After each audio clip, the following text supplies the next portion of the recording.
আমরা এখানে দেখো কোর্সগুলো আমরা একটু বলি। Theory of thin layer drying and deep bed drying of food. আমরা আগামী ক্লাস থেকে এই জিনিসগুলো পড়াবো, কিন্তু আজকে যখন কোর্স কন্টেন্ট একটু আলোচনা করি। Theory of thin layer drying এবং ডিপ বেড ড্রাইং। কোনো ধারণা আছে টার্মগুলো কোথাও শুনছো কি না? আচ্ছা, অসুবিধা নাই। হ্যাঁ, পড়ানো হয় না, আমরা পড়াবো আস্তে আস্তে, অসুবিধা নাই। থিন লেয়ার আমরা যদি বলি যে থিঙ্কিংটা এরকম যে থিন, পাতলা নাকি।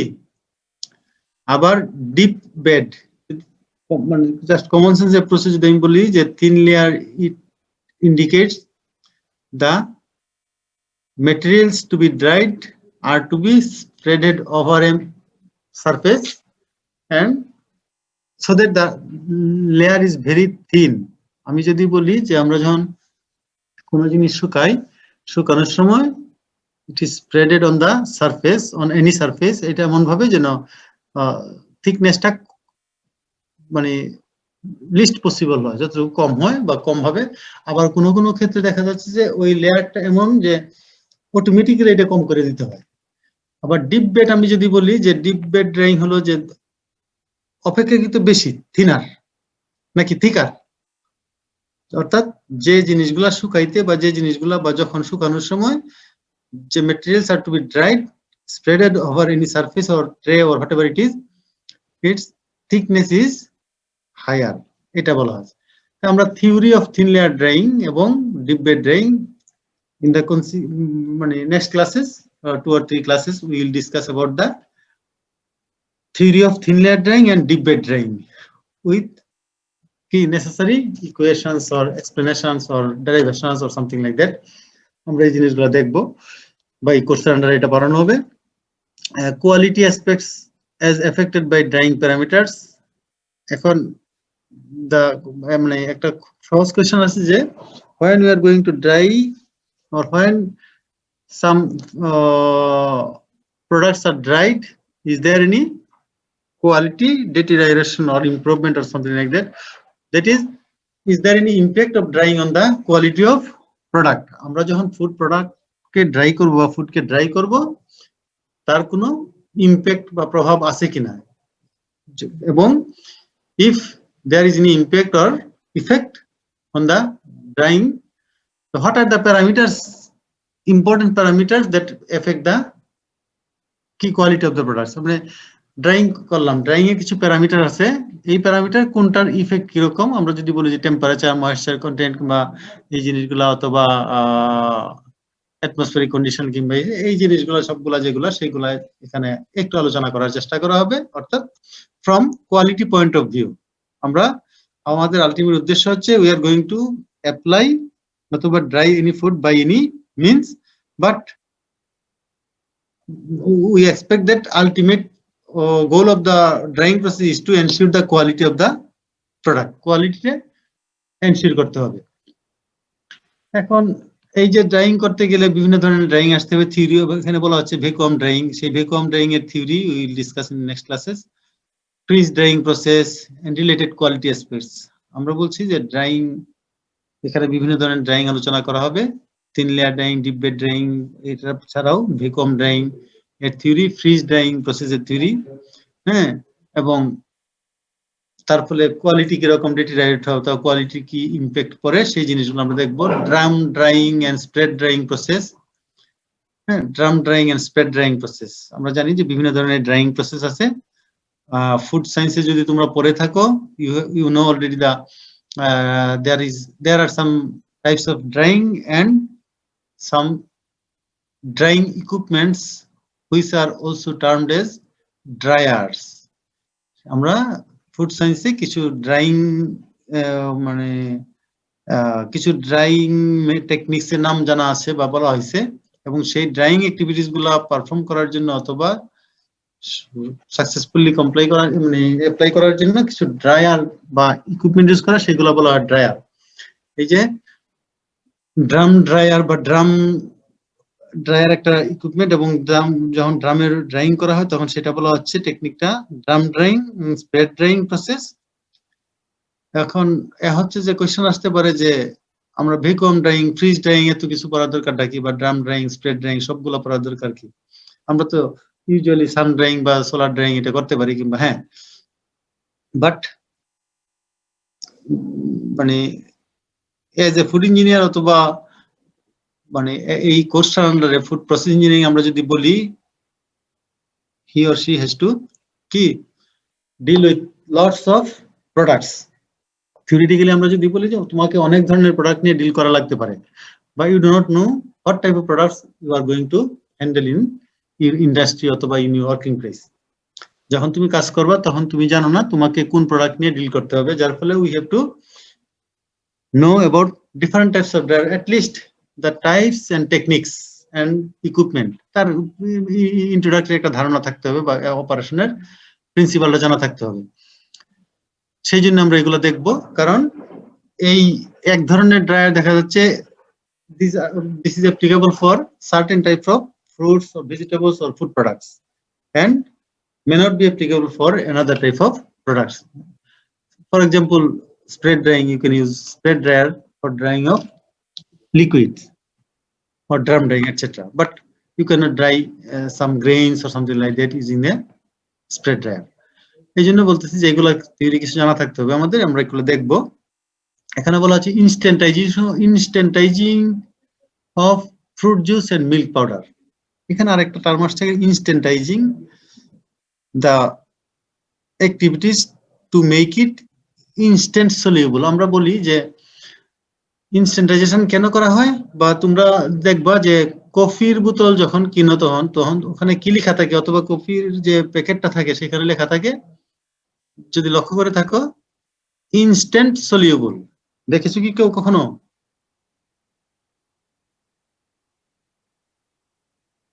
হ্যাঁ, এই তোমরা কি আমার কথা শুনতে পাচ্ছ না? হ্যাঁ, আমরা যখন লেবু বা মানে কিছু নিউট্রিসি বাজারে যখন পাওয়া যায়, নিউট্রিসি অথবা এরকম আরো কিছু রমজানের সময় কিছু পাউডার জাতীয় জিনিস পাওয়া যায়, যে জিনিসগুলো আমরা শরবত হিসেবে গুলে খাই, তাই না? হ্যাঁ, ওগুলার গায়ে লেখা থাকে ইনস্ট্যান্ট সলিউবল। এই যে ইনস্ট্যান্ট সলিউবল, যেটা এই ইনস্ট্যান্ট সলিউবল করার জন্য একটা প্রসেস, ড্রাইং করার জন্য মনে করো স্প্রেড ড্রায়ারে ড্রাই করা হলো, অথবা গুঁড়া দুধ, দিস আর অলসো, হ্যাঁ দেরি হবে আমার যে 1টা পর্যন্ত কিছুক্ষণ ক্লাস নিয়ে আমি মনে হয় নামাজটা পরে একবারে যাবো, যাও তুমি।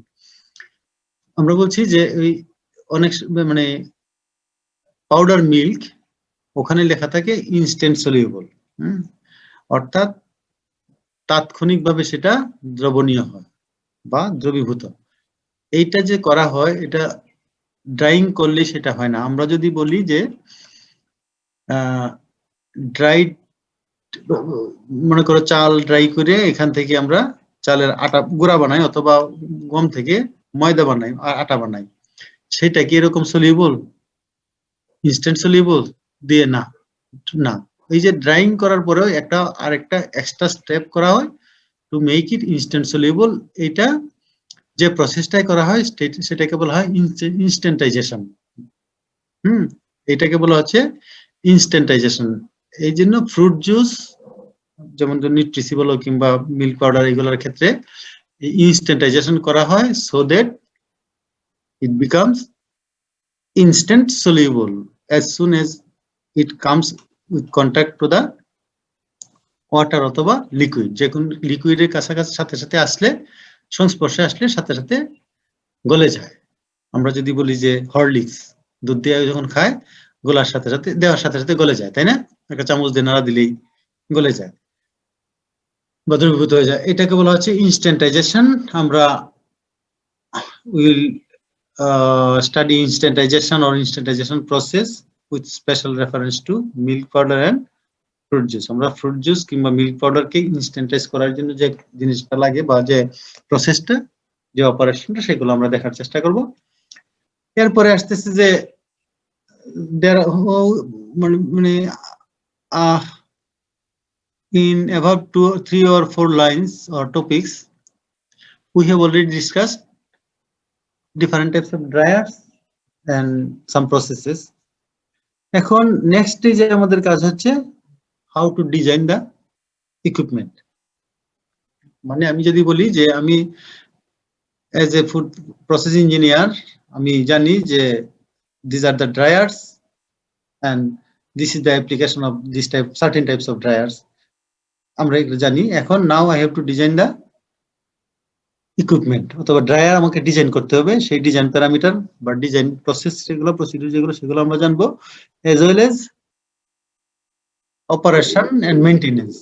আমরা সেই ইকুইপমেন্ট ডিজাইন করলাম যে কোনো একটা ইকুইপমেন্ট, তার অপারেশনটা কিভাবে হবে এবং তার মেইনটেনেন্স কিভাবে, সেই জিনিসগুলো আমাদের ধারণা থাকতে হবে। আমরা জানি যে অনেক সময় আমার ইন্ডাস্ট্রিতে কাজ করার সময় হ্যাঁ আমাকে ইকুইপমেন্ট ডিজাইন হয়তো লাগবে না, কারণ there are number of industries or manufacturers providing the necessary equipments to the industries.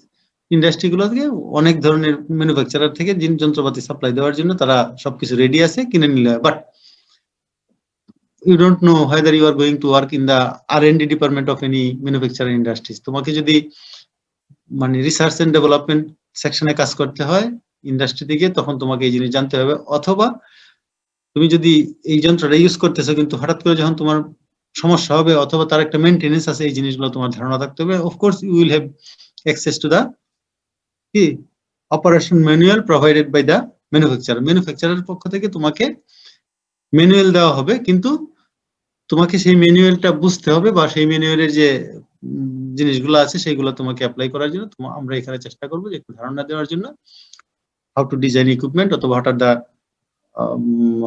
equations for designing of any equipment and operation and their maintenance. এখানে বলা হচ্ছে design of freezing process. Freezing process কোন বিভিন্ন প্রোডাক্টের ক্ষেত্রে বিভিন্ন ধরনের freezing process লাগতে পারে বা টেকনিকটা ভিন্ন হতে পারে, যন্ত্রপাতি ভিন্ন হতে পারে। Its application on food freezing and related quality aspects. Similarly আমরা ড্রাইং এর ক্ষেত্রে যেরকম দেখছি ফ্রিজিং এর ক্ষেত্রেও এই জিনিসগুলো দেখবো। বাট এখানে হচ্ছে যে ড্রাইং একটা মানে বড় এরিয়া কভার করে, ওখানে আমরা হয়তো একটু সময় বেশি দেবো, এখানে একটু কম দিব বা এখানে কন্টেন্ট একটু কম হবে। এরপরে আসবে design of canning process and developing can products. এবং ক্যানিং ফুড প্রসেসিং এর ক্ষেত্রে একটা বড় এরিয়া কভার করে, কারণ হচ্ছে যে ড্রাইড ফ্রুটস এর পরেই এটা সাবজেক্টটা দেখো, যদি আমি বলি ড্রাইড বা ড্রাইড প্রোডাক্টস অথবা ড্রাইং অ্যাক্টিভিটিস এর পরে আসতেছে ফ্রোজেন ফুড, এরপরে আসতেছে ক্যান্ড ফুড। ক্যান ফুড একটা মানে আমাদের বাজারে হয়তো কম পাওয়া যায়, কিন্তু ওয়ার্ল্ড মার্কেটে ক্যান্ড আইটেম অনেক বেশি এবং এটা খুব একটি ইম্পর্টেন্ট প্রসেসিং টেকনিক। সো আমরা এই ব্যাপারে কিছু জিনিস জানবো। এরপরে আছে কিছু product, egg processing, poultry, meat. এটা হচ্ছে আমি যদি বলি যে অ্যানিমাল প্রোডাক্ট যেগুলা সেগুলা। আবার পরে আছে কিছু ice cream, cream, condense milk, dairy product, এখানে আমরা দেখব। এবং তার যে অপারেশন বা কিছু যন্ত্রপাতি এখানে কি কি লাগে সেগুলো আমরা দেখব। এরপরে টপিকসটা হচ্ছে design of contact equilibrium process. আমরা কিছু ইকুইলিব্রিয়াম প্রসেস, অর্থাৎ আমরা যদি বলি একটা জিনিস অন্য একটা জিনিসের সংস্পর্শে আসলে যখন একটা থেকে আরেকটা মাস ট্রান্সফার হতে থাকে যতক্ষণ পর্যন্ত গ্রেডিয়েন্ট থাকে। অর্থাৎ আমি যদি বলি যে একটা পাশে পানি আছে আর এক পাশে তুলা আছে, কটন রাখা আছে, কটন পানির সংস্পর্শে পানি অ্যাবজর্ব করতে হবে until and unless it reaches to the saturation or equilibrium condition. ঠিক ফুডের ক্ষেত্রে এরকম কিছু প্রসেস আছে, সেই জিনিসগুলো আমরা বলবো, করানোর চেষ্টা করব, যেমন অ্যাবজর্পশন, এক্সট্রাকশন, ডিস্টিলেশন এটসেট্রা। এবং এগুলোর জন্য মেকানিক্যাল প্রসেস কিছু আছে, mechanical separation process, filtration, sedimentation, centrifugation এগুলা, এবং তার মেশিনারিজ এবং স্কেল আপ, মানে হচ্ছে ছোটখাটো মেশিন আমরা পড়বো এবং এটা বড় পরিসরে কিভাবে করা যায় সেটা। এখন আমরা দুইজন হয়তো এই জিনিসটা কোর্সটা পড়ানোর চেষ্টা করব, আমি এবং তোমাদের আহমদ স্যার। আমি হয়তো প্রথম দিকে পড়াবো, এই যে ধরে নিতে পারো যে এই পর্যন্ত, অথবা কখনো এই পর্যন্ত আসতে পারে, এগ প্রসেসিং এর আগ পর্যন্ত আমি পড়াবো, বাকিটুকু হয়তো তোমাদের সৌরভ স্যারে পড়াবেন। আমরা যখন পড়াবো আমাদের কিছু অ্যাসাইনমেন্ট থাকবে, মানে আগের ক্লাসগুলোর মতোই অ্যাসাইনমেন্ট কিছু থাকবে, কিছু হোম টাস্ক দিয়ে দিব, পরে ক্লাসে প্রেজেন্টেশন করতে হবে, এরকম কিছু আমরা হ্যান্ডআউট দেওয়ার চেষ্টা করব, কখনো কখনো বইয়ের রেফারেন্স দিব। এগুলো নিয়ে আমরা আগামী ক্লাসগুলোতে কন্টিনিউ করব। আমরা নেক্সট ক্লাস থেকে আমাদের কন্টেন্টে ঢুকবো, আজকে আর এর বেশি কিছু বলবো না। তোমাদের সাথে যদি তোমাদের কারো যদি কোনো কোয়েরি থাকে, কোনো ব্যাপারে কোনো কিছু জিজ্ঞাসা থাকে, feel free, I will try to answer all your questions or queries.